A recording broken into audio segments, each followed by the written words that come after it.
I'm not going to go through the whole story about how I met my teacher, which a lot of it, frankly speaking, were impossible coincidences.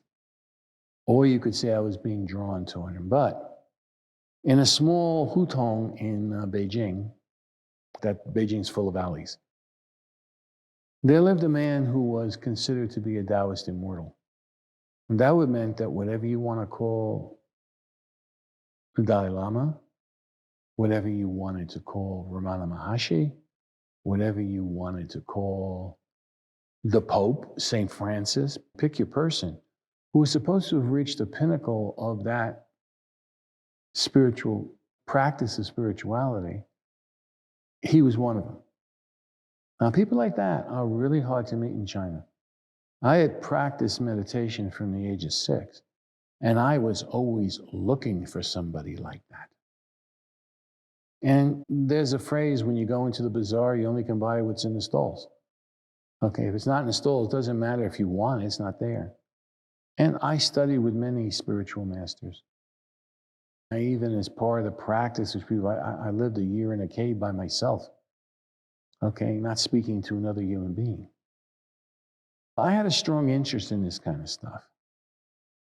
And my family many of them were high-placed people in the Greek Orthodox Church, like pretty much at the top of it. But I had an absolute dislike of organized religion, even if it was my family's. Because I thought too much of it was mental. And at the end of the day, if you practice something mental a lot, you will believe it's true, whether it's false. It won't matter. Then I went through all that. Then I was an uncoordinated kid. My physical coordination levels were about as low as you can get. Mentally, I was pretty sharp. But I will tell you, at least my experience, most young males would rather be an extreme athlete than be voted to be the most intelligent person on the earth. Because that's what drives them. Anyway, I had no coordination. And then when I was 12, through a series of just accidents, coincidences, I started doing martial arts. And I got very good at it. And I became fanatical about it.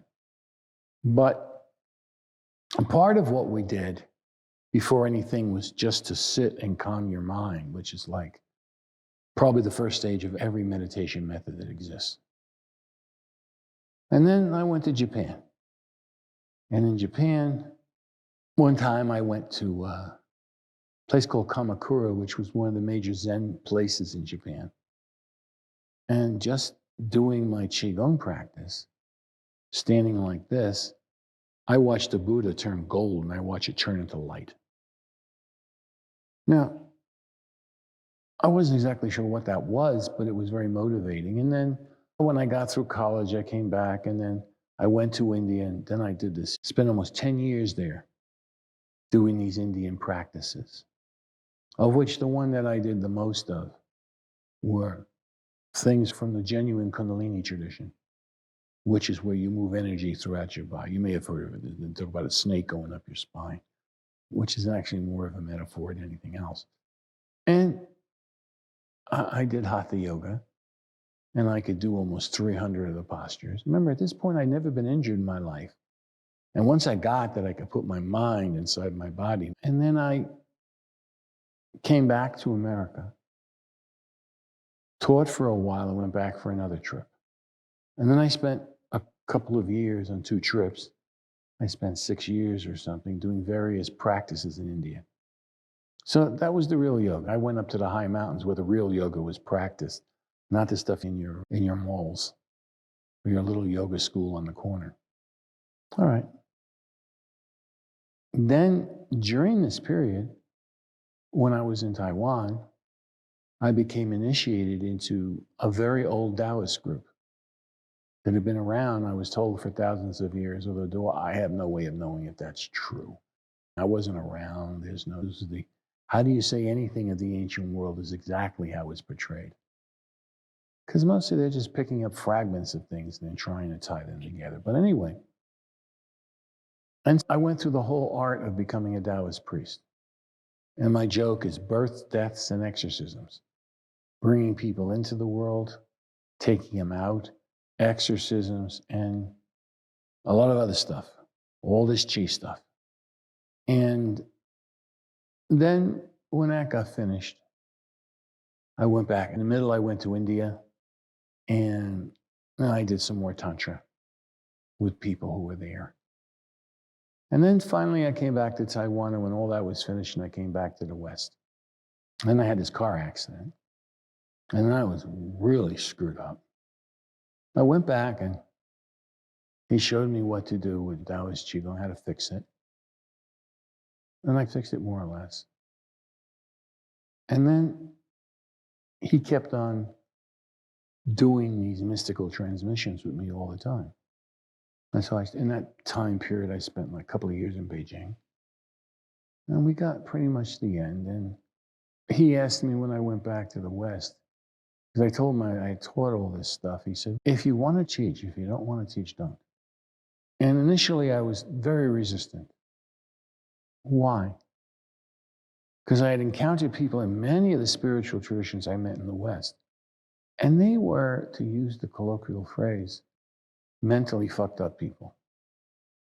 And they were going simply to try into all these different things in the hope that they would get rid of the internal pain they felt. When I was with my teacher in Beijing, let's just say I had rough karma and that I had great troubles with my mother, who's a schizophrenic with multiple personalities. Now, as a child, that was called continuous trauma. And I will admit that it left me with a hell of a temper, which fortunately I was able to control in many of the circumstances where everything inside me just said, kill the person. And I was capable of doing it. But I didn't, and he said, well, you go back, don't worry. But before I went back, he had me meet this woman and this guy who during China's Cultural Revolution were tortured to a degree that made it seem like what happened to me to be kid stuff.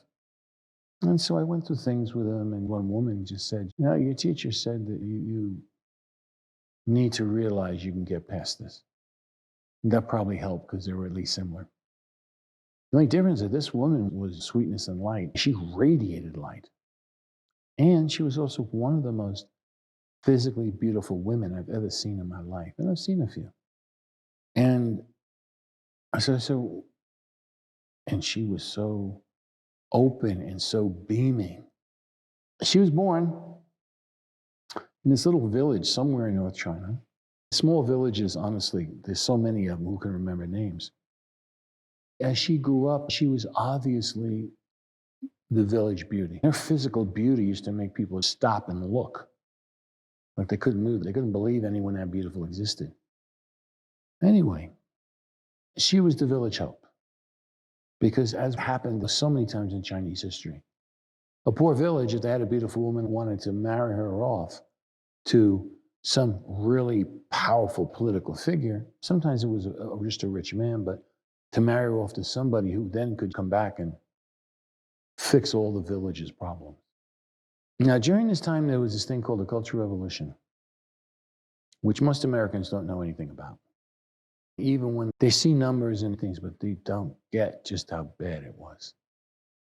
Mao Zedong would get hundreds of thousands of teenagers and people in their early 20s to come to Tiananmen, and he would harangue them to go and destroy the major things about Chinese culture and civilization, because those ideas kept China frozen for the past 1,000 years. Unless you break out of them, you'll never be able to get China to become free.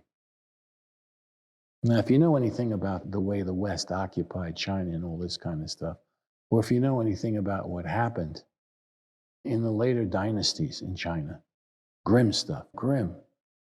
Think of what the people in the French Revolution went through, being the good old days, being the bright, being great.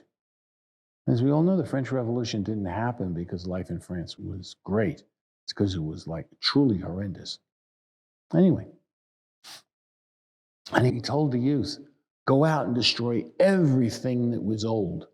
So when it's all destroyed, the genius of the Chinese people can rise up again. And he said, go out, destroy with my blessing. Now, Mao Zedong was an emperor. People now think about giving teenagers the permission to release any anger or angst they have against anybody in the world and have absolute freedom to do it. I'm telling you, it was a problem. And they were pretty crazy. One day, in this village where she's living, the train arrives and 100, 200 kids come out of it. These were the people who were told to go out and destroy everything. Now, obviously, this girl attracted attention. As I said, people would just stop when they saw her going, whoa, who'd the gods bring down this time? And then it started going after a bit. First, they were just going around, and the town was there, and they're milling around. But then it's, hey, baby, give me a kiss. Or, hey, baby. And you think of all the things teenage boys might say. And this kept on going for a bit. And then she got raped by maybe 100 boys. Okay, that was how many she thought it was. Hard to know, but so at least psychologically, this was like, this is as bad as it gets. So they finished doing this to her, but they didn't just have sex with her.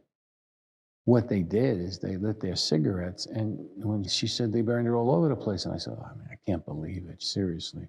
Nobody's that inhuman. Well, she then had me go back to this place where there were some bushes. She picks up her skirt.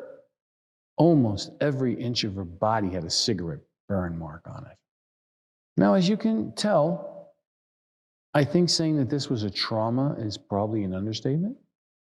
So then anyway, they did that and they threw her down, finally rubbed her face in the dirt and just left her there and went on to the next town. Nobody came to help her. And that was it. She just said a simple thing like, the past does not have to be the future. You have the ability to release all of this inside you. And the old man wanted you to understand this. Because he said it's easy for anyone to have pity on how hard their life has gone. But you have no idea what you did in the past in your karma. What you do know is that you should go back to your teacher and have him teach you how to get rid of this. He did. And I worked on it every day. And somewhere around 9 months, it just gone. All the resentment, all the anger, all the whatever bullshit there was that I had just went. It was gone. That got me on the road. And then he taught me the methods that were through which Taoists arrive at enlightenment. Now, the day before he died, he showed me some things which were rather amazing. He showed me things in Tai Chi that I couldn't believe. But then he said, look, you have the ability to go to the end. And if I was feeling better, I'd have more time with you. If I had another year with you, you would have arrived. But he said, don't worry about it. When you go back to America, you just practice and everything will work out because this is your karma. The next day, I come to his place and I'm moving through and like I always was practicing all this stuff, like walking down the alleyway. And I come in, he's dead. A little, ball in his mouth. That's what they do. And so with his son, since he had adopted me in a traditional Chinese ceremony, me and his son, we went through the rites to like get him out. And I still remember that even though he was dead and even like days after he was dead, his body was soft as rubber. That's not what rigor mortis normally does to a body. The body stiffens to an incredibly hard degree. Anyway, that's how I learned this stuff. And I came back and I kept practicing. And I practiced for a couple of years. Now, even though with him, I had found out who I was, and I had become reasonably good at emptiness, I then would go see Tibetan lamas and Rinpoches and just wanting to be around the field of someone who had crossed over the line. And then one day, I just was sitting, not meditating, just sitting normal, and all this internal stuff happened, and I was clear. My mind was not bound by my body. I just went out, and from everything I'd ever been told about what happens if you cross over that line, it happened to me. And so that's how I got to know about this stuff. I had good teachers. I practiced like a dog. And I was always motivated. Now, I wasn't motivated to get rid of my personal pain. I was motivated to find out what is the truth of life. That is what constantly motivated me. And I just considered all the internal pain, everything I had, to be, simply put, a pain in the ass. And so I went through the things to get rid of the pain in the ass. If you've got a thorn in your foot, I don't care what else you want in life, at least quickly you'd like to get the thorn out. But that was never what really was my motivation. It always comes back to a phrase I always say. There was a movie in the 60s, and the theme song was, "What's It All About, Alfie?"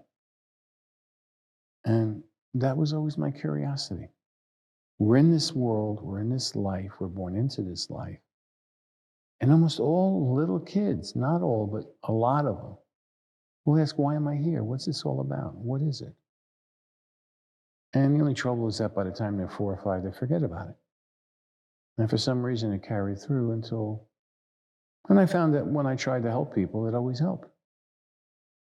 And then I spent a couple of years and I started getting what were all the things that made me think about other spiritual groups, where made me think of them as assholes, and I didn't want to be involved with them.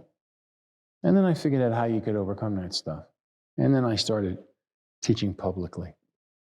Tai Chi is more than just the fact that you're moving in slow motion. It's more the fact that you can learn how to move your body fairly quickly. It really goes beyond all that stuff. When you look at the spiritual thing, I think spirituality is the reason why we're born on this earth. And I believe that anybody who can help anybody with that, it's a nice thing to do. I think it's a nicer thing to do than becoming infinitely rich or infinitely powerful. So anyway, that's my take on Tai Chi for spirituality. Thank you very much.